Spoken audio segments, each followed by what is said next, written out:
The road to the championship continues for several of our local college basketball teams, and two of them celebrating wins last night.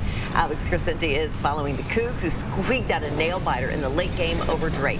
But first, Julie Minnesota is with Gonzaga in Salt Lake City, where the Zags handily defeated the McNeese State Cowboys last night. The Bulldogs take on the Kansas Jayhawks in the second round tomorrow in Salt Lake City. Yeah, that's where sports director Julian Minnesota is live this morning. Okay, Julian, how do you see this thing playing out? Good morning once again, Robin and Natalie. I gotta say, this is gonna be a coin flip. It can go either way. They're two great teams. The big matchup to look out for when this thing tips off tomorrow is the matchup in the middle between the big fellas. Gonzaga big man Graham Ike. He's been the best player on this team all season long. He had 16 points in the win over McNeese State last night.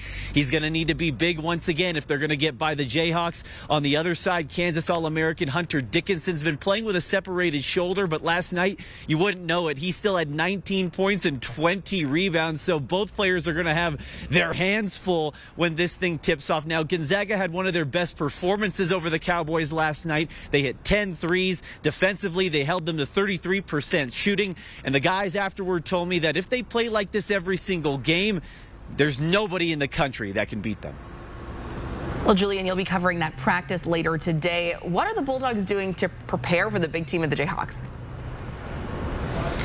Well, the preparations have already begun. I sat next to a couple Gonzaga assistant coaches during that Kansas game last night. They were taking notes, game planning already for the Jayhawks. I'm actually right around the corner here in downtown Salt Lake City from the team hotel, where the Zags are getting some much-needed rest because it's going to be a quick turnaround for tomorrow. As you mentioned, they're going to have a practice around 2 o'clock here in Salt Lake City later today. We're going to see how they're feeling about the matchup. They're going to be able to watch some film and give some more insight on what they see and how they can pose some problems for the Jayhawks. It's two of the best programs in the entire country, two historic programs, two of college basketball's biggest brands, and it's only a matchup that you can get in March, and it all tips off at 12:15 tomorrow here in Salt Lake City.